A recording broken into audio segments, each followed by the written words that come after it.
Assalamualaikum, perkenalkan nama saya Dambajati Gana Faris. Saya akan menjelaskan komputer kuantum. Komputer kuantum adalah hitungan yang menggunakan sebuah fenomena mekanika kuantum, misalnya superporsi dan keterkaitan untuk melakukan operasi data. Dalam komputer klasik juga data dihitung dengan bit.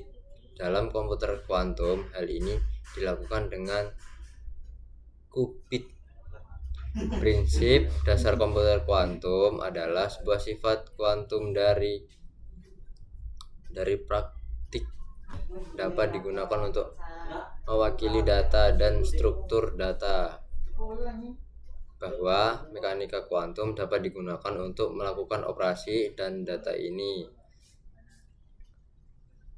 Dalam hal itu, mengembangkan komputer dengan sistem kuantum diperlukan suatu logika baru yang sesuai dengan prinsip kuantum.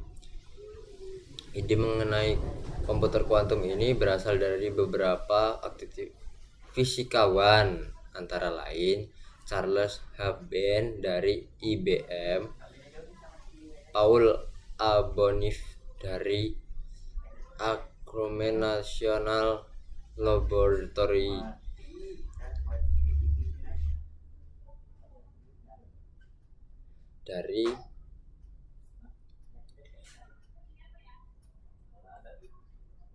dari Conversational Institute of Technology. Pada awal, Fleming menggambarkan ide mengenai sistem kuantum yang juga dapat melakukan proses penghitungan.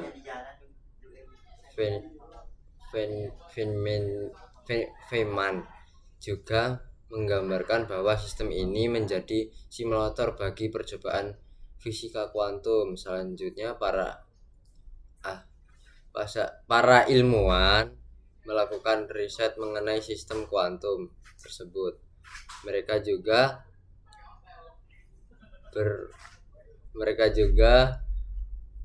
berusaha untuk menemukan logika yang sesuai dengan sistem tersebut.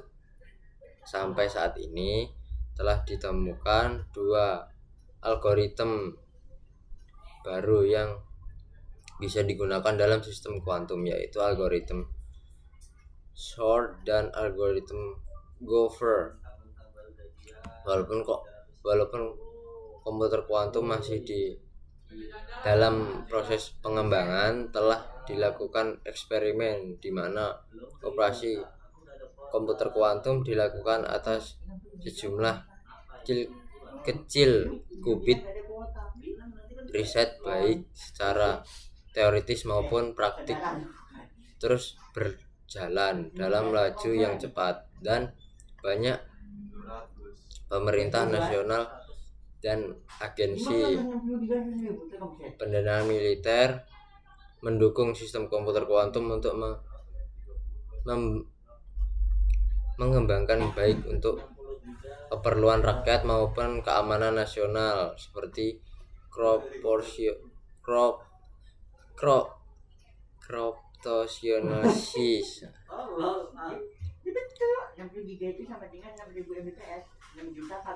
Dipercaya dengan sangat luas bahwa apabila komputer kuantum dalam skala besar dapat dibuat, maka komputer tersebut dapat menyelesaikan sejumlah masalah lebih cepat daripada komputer biasanya. Komputer kuantum berbeda dengan komputer DNA dan komputer klasik berbasis transistor. Walaupun mungkin komputer jenis tersebut menggunakan prinsip kuantum mekanik, sejumlah arsitektur komputer seperti komputer optik, walaupun menggunakan subporsi klasik dari gelombang elektromagnetik, namun tetap jumlah sumber kuantum mekanik yang spesifik seperti keterkaitan, maka tak dapat berpotensi memiliki kecepatan komputer sebagaimana yang dimiliki oleh komputer kuantum. Komputer kuantum juga ada perbedaan dengan komputer klasik, yaitu uni data, kekuatan promotion, kondisi operasi, kecepatan aplikasi, dan perangkat keras. Misalnya kalau untuk uni data itu komputer klasik menggunakan bit, sedangkan komputer kuantum menggunakan qubit. Qubit memiliki kemampuan untuk menyimpan kombinasi linier dari nilai 0 dan 1 secara bersamaan. Kalau kekuatan promotion itu komputer kuantum meningkatkan secara ekspresional saat qubit ditambahkan, sedangkan komputer klasik meningkatkan secara linier saat lihat banyak bit ditambah. Kondisi operasi komputer kuantum biasanya harus beroperasi dalam kondisi fisik yang lebih teratur daripada komputer klasik. Kecepatan komputer kuantum mampu memecahkan tipe masalah tertentu lebih cepat daripada komputer klasik. Aplikasi komputer kuantum dapat digunakan untuk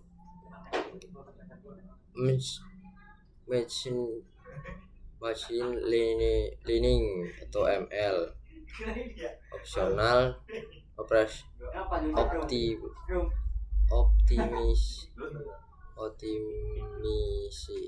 optimisasi dan simulasi sistem fisik. Perangkat keras komputer kuantum memanfaatkan perangkat keras yang berdasarkan pada fenomena mekanika kuantum. Kemudian cara komputer kuantum dapat meningkatkan kecerdasan buatan. Itu apa aja? Misalnya percepatan kuantum. Komputer kuantum memanfaatkan prinsip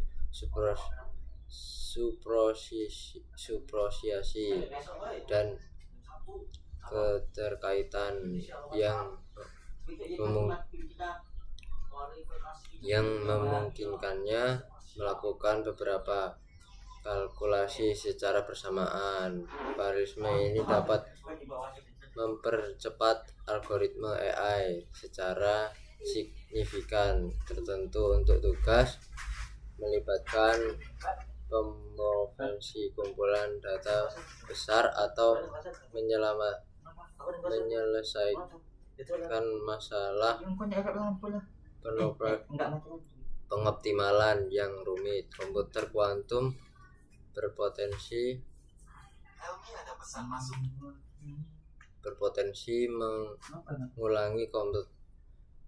menanggulangi komputer klasik dalam sebagai aplikasi AI karena sifat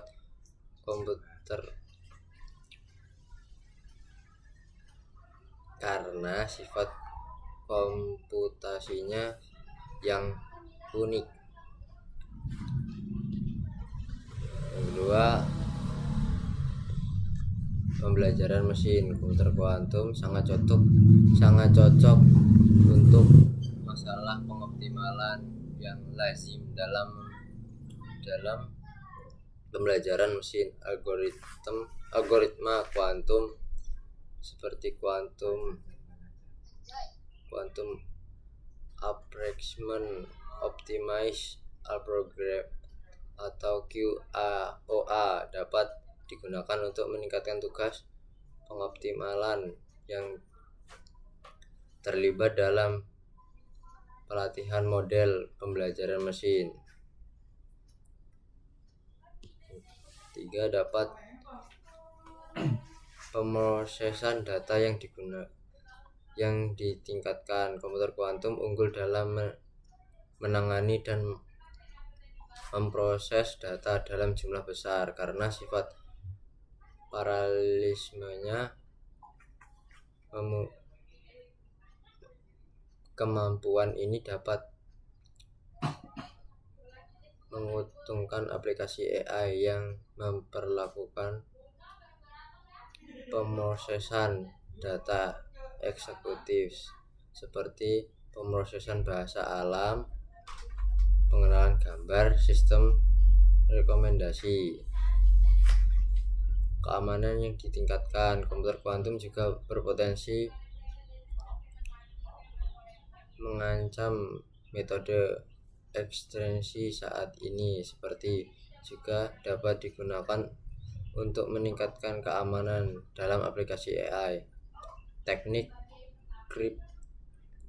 kriptografi yang tahan kuantum dapat digunakan untuk melindungi data sensitif, privasi, dan keamanan sistem AI.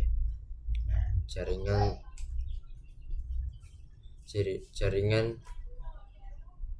syaraf kuantum. Jaringan syaraf kuantum merupakan bidang penelitian aktif yang bertujuan untuk mengembangkan prinsip komputerisasi kuantum dengan arsitektur jaringan syaraf. Jaringan ini dapat menawarkan cara baru untuk memodelkan dan merepresentasikan data kompleks yang berpotensi menghasilkan model AI yang lebih tangguh dan ekspresif.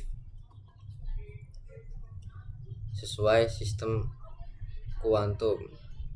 Komputer kuantum ahli dalam simulasi sistem kuantum yang dapat bermanfaat untuk AI yang terkait dengan kimia kuantum, ilmu material, dan penemuan obat. Kemampuan ini dapat menghasilkan terobosan dalam memahami interaksi molekuler yang kompleks dan merancang materi baru. Sistem kuantum klasik hibrida dapat diintegrasikan dalam sistem komputer klasik yang ada untuk menciptakan model hibrida. Pendekatan ini merupakan proses kuantum yang menangani tugas-tugas tertentu, sementara prosesor klasik mengolah tugas-tugas lainnya.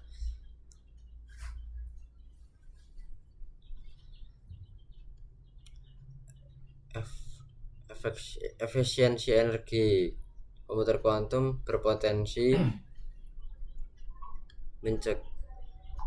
memecahkan masalah dengan langkah komputasi yang jauh lebih sedikit dari komputer klasik. Hal ini dapat menghasilkan algoritma AI yang lebih hemat energi, terutama untuk tugas yang saat ini membutuhkan sumber daya komputasi yang besar. Itu saja yang dapat saya jelaskan. Kurang lebihnya mohon maaf. Kalau ada salah kata atau omongan yang kurang pas, mohon maaf. Sekian dari saya. Assalamualaikum warahmatullahi wabarakatuh.